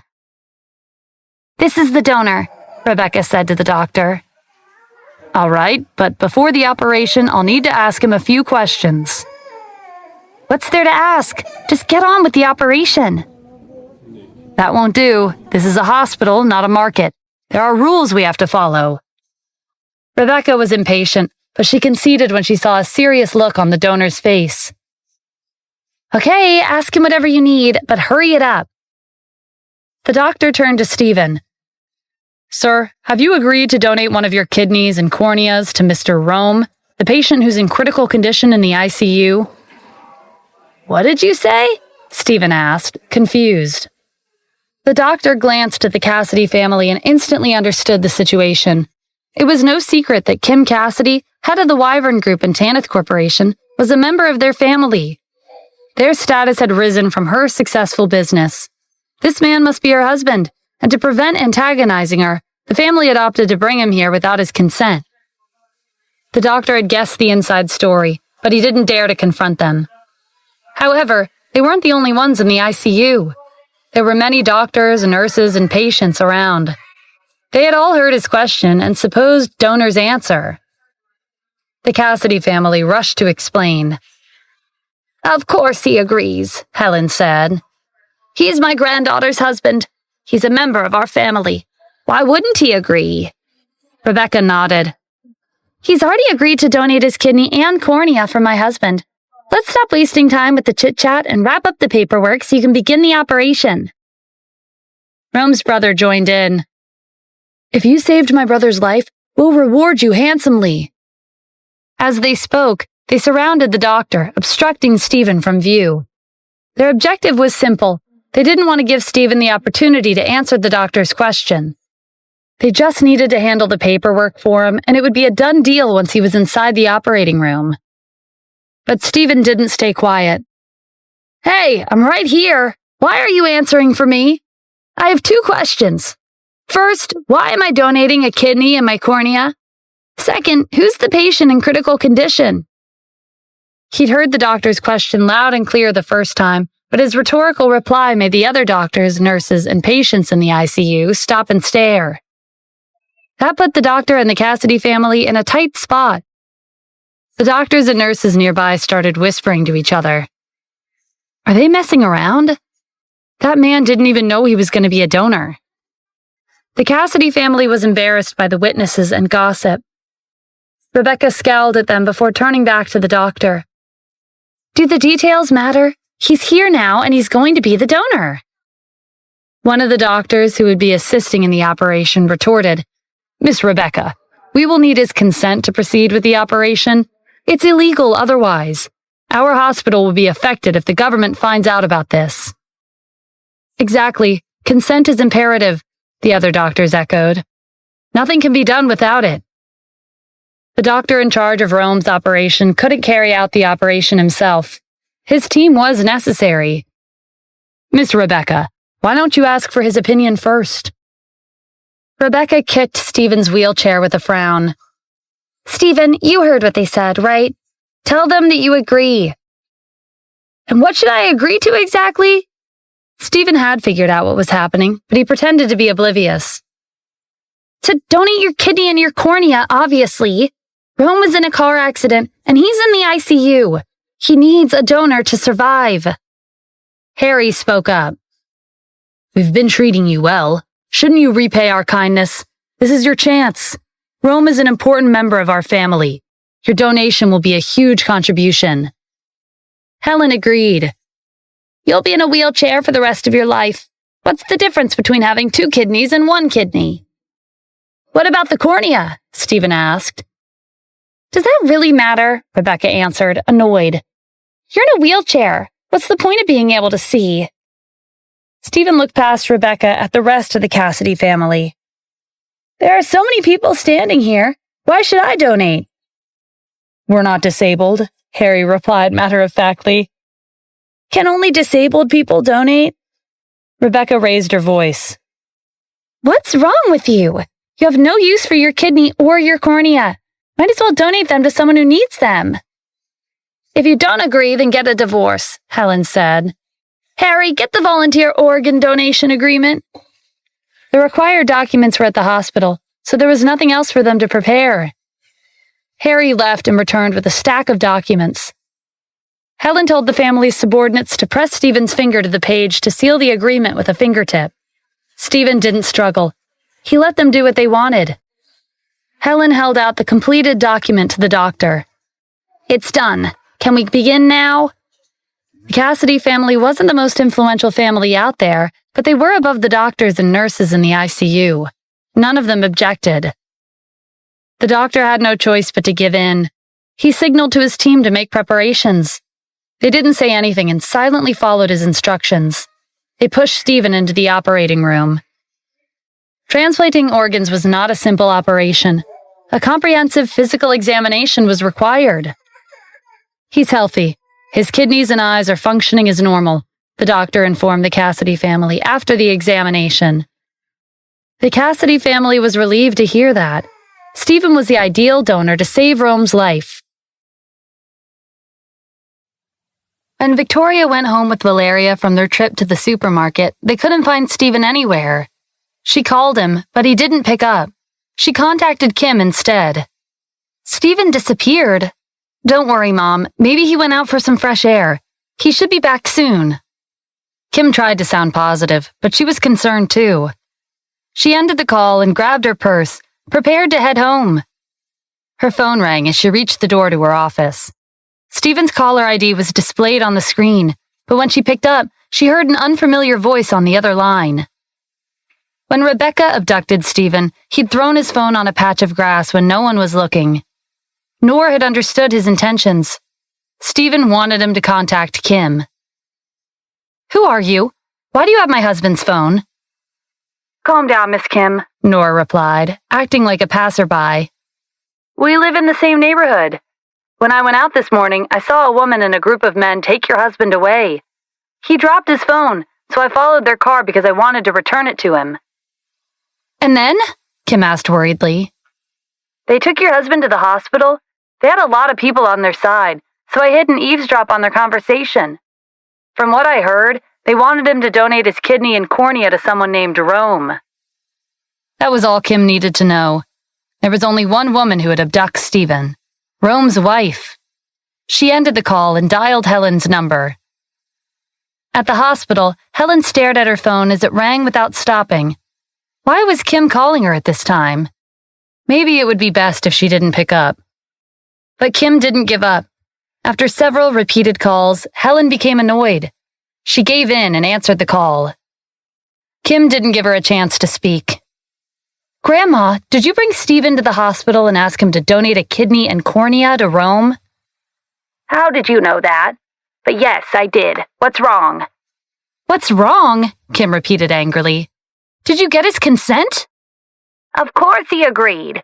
He volunteered to donate and even signed an agreement with his fingertip. Do you really expect me to believe that? You probably forced him. The cat was out of the bag, so Helen didn't feel the need to keep up the act. Okay, we forced him. So what? Rome's life is in danger. Who else are we supposed to rely on if not Stephen? Kim was infuriated. Why does it have to be Stephen?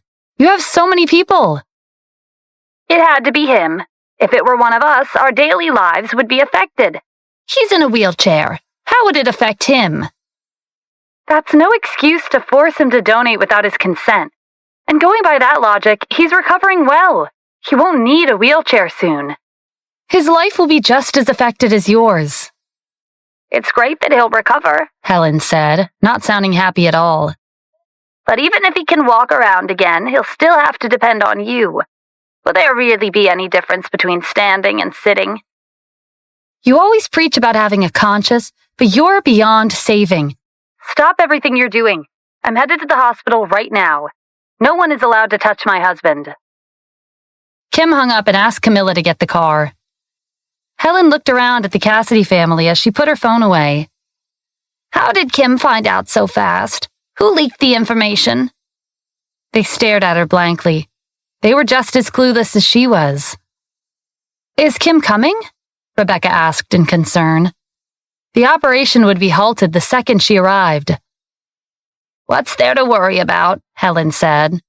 It'll take her at least 50 minutes to get to the hospital from the company, and that's without taking traffic into consideration. With traffic, it'll be at least an hour and a half. The operation would be over by then. There won't be anything she can do.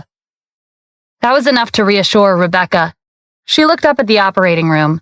The operation was already in progress. Camilla was waiting outside by the time Kim exited the building. Let's get going, Kim said, throwing on her seatbelt as soon as she got in the car.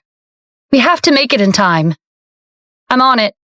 Camilla turned the steering wheel and stepped on the gas pedal. The car sped down the street. To save time, she took a detour on a less populated route. Stephen was in the operating room with the doctor and his team. Mr. Adams, I understand your situation, but we can't afford to offend the Cassidy family, the doctor said apologetically. It's fine, Stephen said, glancing at the rest of his team. But I have one request. Tell your team to leave the room. You're the only one allowed to operate on me. The doctor hesitated. This was a major operation. He alone wouldn't be enough.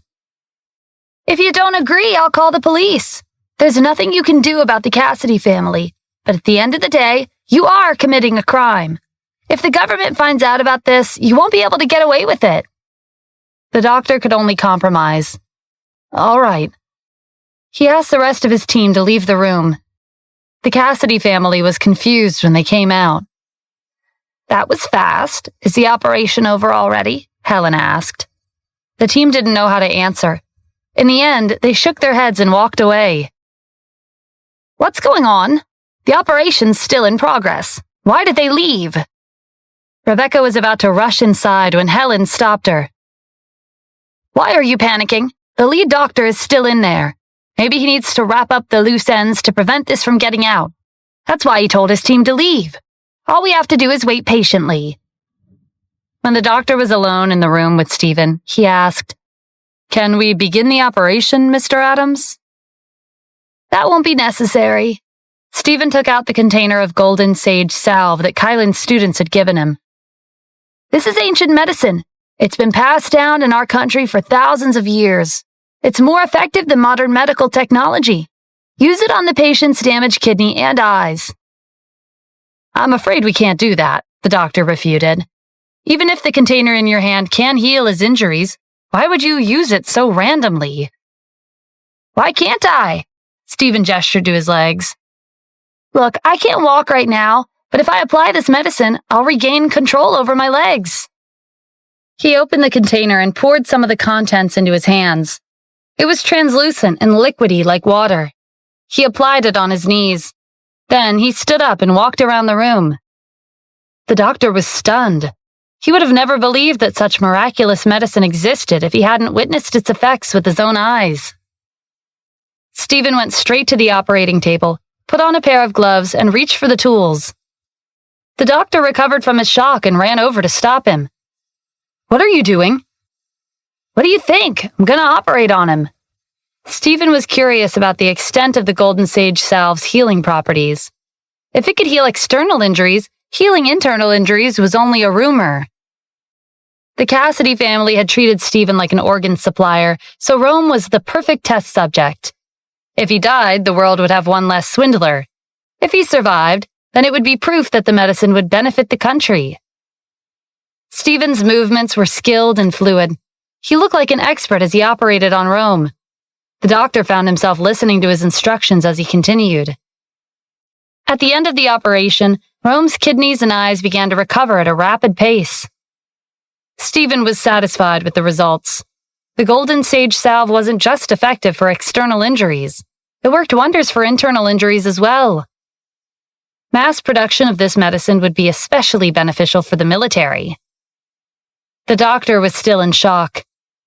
Mr. Adams, if you had this medicine all this time, why didn't you treat yourself earlier? Why did you wait until now? He couldn't understand why Stephen would let the Cassidy family have their way without fighting back. I was already recovered even before applying the medicine. I don't need the wheelchair. I was pretending for various reasons. When you leave the operating room, let them know that the kidney transplant was successful. As for the eyes, just tell them that only one cornea transplant was needed. Kim and Victoria would be heartbroken if they thought he was going to be blind after donating both his corneas.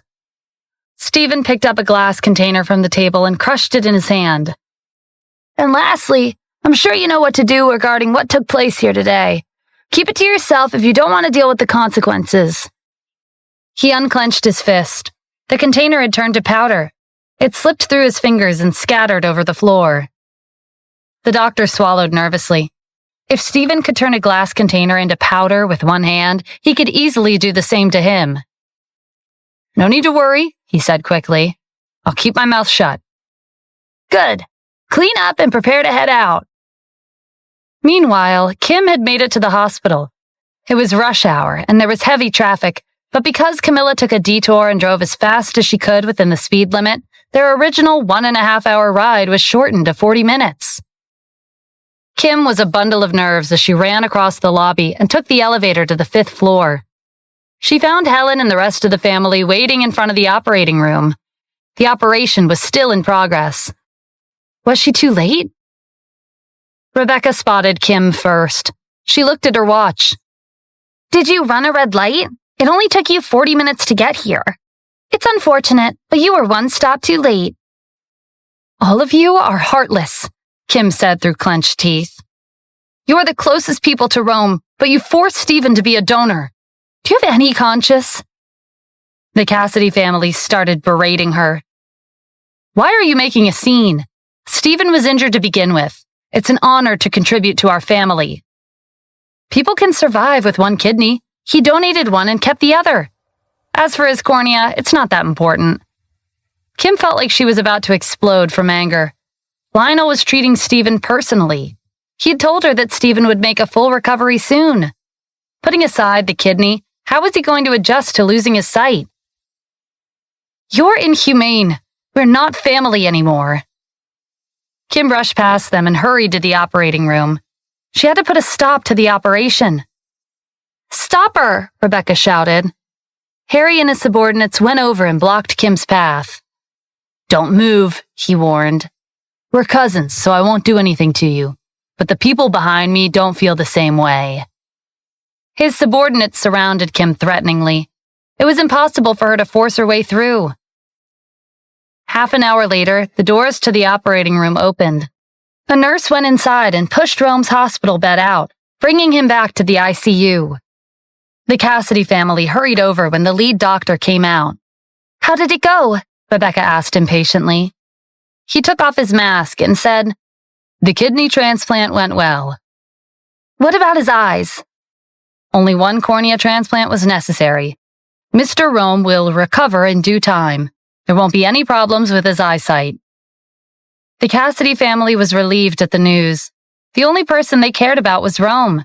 No one cared about Stephen. Whether he was dead or alive was none of their concern. Kim gave the Cassidy family a contemptuous look for ignoring Stephen and only caring about Rome. She went into the operating room. Stephen was in his wheelchair, looking exhausted. She threw herself into his arms. How could they be so cruel? They're heartless and inhumane. How are you supposed to go about your daily life? Stephen's heart clenched at seeing her so distraught. Kim, don't cry. It's fine. I'm not dead. It was just one kidney and one cornea. It's not a big deal. What are you talking about? Kim asked incredulously. You've been recovering well. You might regain control of your legs at any time. Losing a kidney and a cornea could affect your recovery. What if you never get better? And what if you go blind from donating your cornea? Her mind was running wild with all sorts of crazy possibilities. Stephen couldn't blame her. He was pretending to look haggard after the operation. Kim stepped back and gave him a once-over. How are you feeling? Are you hurt anywhere? I'll find a doctor and tell them to replenish your nutrition. Stephen patted her hair. I'm okay, you don't have to do that. Her concern made him want to tell her the truth. His organs were in prime condition and not a single one was missing. The Cassidy family entered the room. You think they're here to thank me? Kim glowered at them. They should be kneeling for what you did for them. So you're still alive and kicking, Rebecca said, pointing out the obvious. I told you losing a kidney won't affect you. He looks fine after donating his cornea, too, Harry mused. Both are useless to him anyway, Rome's brother said. It's worth more to donate them to my brother. Kim's patience was quickly running out. These people were heartless to the core. Is that all you have to say to my husband? He donated his kidney and his cornea to save Rome's life. Do you know how much that will affect his body? How much damage could it possibly cause? Rebecca retorted. Rome's brother nodded. He's alive. What more could you ask for? Kim stared at them in disbelief. One of you is Rome's wife and the other is his younger brother. You are the two closest people to him. Is this how you treat the person who saved him? You should be kneeling in gratitude. Nothing you do can ever repay what Stephen did for him. Rebecca snorted. Are you telling us to thank him? If our family didn't take him in, he never would have been able to marry you. Anyway, the Addams family has ruined his life for good. No one would want someone like him in their family, and yet he's still by your side. Isn't he taking advantage of us? You've been taking care of him since he was injured, Harry added. When our family needs him, shouldn't he step up and contribute something? Kim, don't pretend like Stephen did us a huge favor, Rebecca continued. It's a blessing that he had an opportunity to save Rome's life. Kim was rendered speechless by the twisted logic. There was no line the Cassidy family wouldn't cross. She was even more disappointed when Helen agreed with Rebecca. Grandma, have you forgotten about my daughter? She's still young. Are you okay with causing her father to be in a wheelchair for the rest of his life and making him blind? Helen's features twisted in disgust. Don't mention that little thing to me. No matter how cute she is, she's still his offspring. If it weren't for them, your business would have been much larger than it is now. Kim was taken aback by her change in attitude towards Valeria, but it didn't take her that long to realize the truth. When Valeria was born, the Cassidy and Haynes families loved her very much, but it was all an act. They were pretending because Urim was fond of her. They had to go along with him. The Cassidy family in Annapolis was ranked third in the country. Helen and the others couldn't risk getting on their bad side. But things were different now. Urim had publicly announced that he would be cutting ties with Kim. Therefore, Valeria, who had lost their protection, wasn't as cute anymore. They saw her as a hindrance to Kim's business. From the start, Helen and Gordon's families had never liked Valeria. They're not my obstacles, Kim argued. If it weren't for Stephen, I wouldn't have risen up the ranks this fast.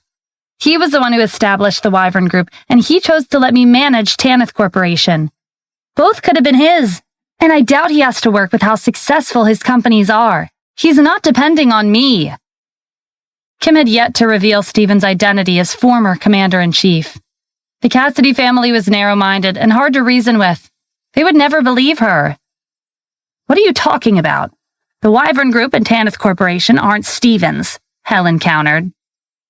The legal representative has the surname Cassidy, not Addams, Rebecca said. Our business has nothing to do with Stephen. Kim couldn't take it anymore. They were talking about the Wyvern Group and Tanith Corporation like they were the Cassidy family's business, and disregarding Stephen altogether. Forget it. We're done here. I'm taking Stephen home. She pushed him out of the operating room and to the elevator. The distance between her and the Cassidy family grew wider with every passing day. The top priority was themselves and no one else. They'd even made things difficult for Stephen when he'd just returned. But dwelling on the Cassidy family was a waste of her time and energy. She should focus on helping Stephen recover. The Cassidy family watched them until they disappeared into the elevator. They were surprised by Kim's outburst. "If this keeps up, she'll be completely brainwashed by Stephen and her little burden," Rebecca said disapprovingly. "After today, it'll take Stephen much longer to recover," Harry said. "Kim might be too distracted to focus on managing her business." Helen let out a sigh. "If anything happens to our company, it'll affect our family. She's stubborn. Once she decides on something, she'll never change her mind. What should we do?" It would take time for Rome to recover, so for the time being, the Cassidy family had to depend on Kim. Rebecca knew that the main reason Rome had been able to make connections overseas was because of the Wyvern Group and Tanith Corporation. An idea came to her. "Grandma, I know what we can do. Kim's two companies are leading enterprises. We can't let her ruin them just because she's distracted by Stephen. You should take over her position." "That's a good idea," Harry said. "We can help her. There are so many people in our family. We can do just as well as Kim." "Kim's state of mind isn't appropriate for managing two big companies," Rome's brother said. "Letting us take over is the best option." The Wyvern Group and Tanith Corporation had started in Santa Ana and expanded to Washington, D.C. Their development was rapid, and soon they became leading enterprises of the country. The Cassidy family had always been envious. They wanted to get a share of the profits, but Kim had been adopted by Yoram's family. They couldn't go against them even if they had 9 lives. But Yoram's family wasn't on Kim's side anymore. They could openly fight for her business. Helen shook her head. "It's not a bad idea, but it won't be easy to make happen. You saw what Kim's like. She'll never hand the company over to me." She wanted the position more than anyone else in the Cassidy family. She was old, and she wanted to elevate their family's status as much as she could with the time she had left. Taking over the Wyvern Group and Tanith Corporation was the best method. Rebecca put her hands on her hips. "We already know it won't be that easy to convince her. That's why we need to come up with a plan." "We have to take over her business no matter what," Harry declared. Helen glared at him. "Not so loud. Are you trying to advertise our plan to the public?" Harry lowered his voice sheepishly. "Rebecca, do you have any ideas?" Rebecca had been married to Rome for quite some time. She'd picked up on his shrewd personality. "I've already thought about it. How's this?" The Cassidy family huddled around her and listened intently to her explanation. Helen was a little hesitant. "I don't know about this." Harry tried to persuade her. "Grandma, as long as we stick to the plan, it'll work out. Our goal is Kim's business. How we get there isn't important." Rome's brother joined in. "Think about it. Why didn't we get rid of Stephen earlier? Because he was too strong. Now he spends his days in a wheelchair. There's nothing he can do to us. We can't let this opportunity go to waste." It took some more convincing, but it worked. Helen made up her mind. "Okay, let's do it. But we should discuss this with the Haynes family. Kim manages 2 large companies. Our family won't be enough. We'll need the Haynes family's help." "Good thinking," Rebecca said. "Our family and the Haynes families have always been on good terms. They should get this share of Kim's business, too. If we work together, there's nothing we can't accomplish." "All right, then, it's settled. I'll contact the Haynes family right away." Kim had no idea that the Cassidy family had come up with an elaborate scheme right after she and Stephen left the hospital. She took him home and invited a team of medical specialists to perform a comprehensive checkup on his condition. She also hired caretakers, hoping that he would get better soon. It would take time for him to recover from the operation. For the next few days, Kim stayed by Stephen's side. He was fine, but he had to keep up the act. "Kim, I'm okay. I've been recovering well. And with so many people around, what could happen to me?" You shouldn't waste your time on me. Your employees are counting on you. Kim looked him over. He didn't look as fatigued anymore, and the healthy glow had returned to his skin. All right, I'll go back to work. But if you're not feeling well, let me know, okay? She was also worried about the company. This was an important time for them. I will, Stephen said, patting her head and giving her a reassuring smile. Kim's routine returned to normal. She headed to work after having breakfast in the morning. She'd learned her lesson after the Cassidy family forced Stephen to donate his kidney and cornea. She hired bodyguards for him, so she didn't have to worry about her family coming over and abducting him again. After Kim went to work in the morning and Victoria took Valeria with her to the supermarket in the afternoon, Stephen came up with all sorts of excuses to send the caretakers and bodyguards away. He wasn't pretending to be in a wheelchair for fun. He had a job to do. He needed to wait for the hidden factions to show themselves. The situation would be more complicated with outsiders around. At this time, Terrence was on his way to Washington, D.C. He'd recovered from an injury he'd sustained from Stephen. Unlike his last trip to the district, he was here to get rid of Stephen once and for all. He cut back on his escorts and kept a low profile. When Stephen was in peak condition, he was strong enough to defeat Castile. But now, he wasn't as formidable as before. Even so, to be on the safe side, Terrence took 10 martial grandmasters with him. He wanted to witness Stephen's death with his own eyes. When Terrence was 6 miles away from the district, his subordinate gave him an update on Stephen's situation. I heard the Cassidy family from Los Angeles forced Stephen to donate one of his kidneys and cornea. That's the first good news I've heard in a while. What was he thinking? Coming back to the U.S. in his condition, he's probably worse off than when he came. Terrence ordered the driver to speed up. He couldn't wait to see Stephen again. It was early afternoon, and Stephen was alone in the villa. Kim was at work. Victoria and Valeria were out shopping for groceries, and his escorts had been sent away. He sensed multiple powerful auras outside. Finally, the hidden factions were here. The intensity of their auras indicated that all of them had reached the Grandmaster realm. While Stephen was thinking about how to welcome them, the door flew open with a bang. Rebecca's trespassing was surprising enough, but Terrence was the last person he'd expected to see. We meet again, Stephen, Terrence called out, walking into the living room with big strides. When you humiliated my family, did you think it would end up like this? I heard you were forced to donate one of your kidneys and cornea. I came to see your miserable state for myself. Stephen was disappointed to see Terrence, of all people, breaking into his home. He waved his hand dismissively. I thought you were someone else. I don't have time for scum like you. Get lost. Terrence was taken aback by his bold attitude. Stephen didn't seem like someone who was at a disadvantage, even though he couldn't stand or walk. If he wasn't here in person, he never would have believed that he was disabled. And what was that? Did Stephen just call them scum? It was obvious that he didn't think too much of the 10 martial grandmasters he'd brought. You should take a good look at yourself before throwing threats around, Terrence warned. What gave you the courage to talk to me like that? My family was targeted multiple times while I was away. If it weren't for the Cassidy family in Annapolis, they wouldn't have survived. Any guesses as to who the culprit is? The Addams family, perhaps? Even if that's true, so what? You're just a cripple. What can you do to me?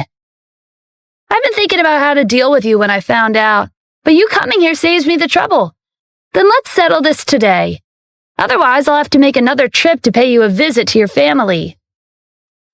Acting so arrogant when you can't even defend yourself. You haven't changed at all. Do you want to have another go at my family? I'd like to see how you plan on achieving that. Are you curious? I can show you right now. Stephen snapped his fingers. Show yourself. A group of people in masks and black uniforms emerged from the darkness. They unsheathed their weapons and trained their gazes on Terrence. All of a sudden, he felt like he'd been transported to a battlefield. You are... Terrence was a skilled martial artist, but even he was unnerved by the aura filling the room. Are you members of Hellcrown Palace? He suddenly remembered the description of the palace from gossip he'd heard around the city. These people were dressed exactly like the rumors. It was unlikely that they were pretending.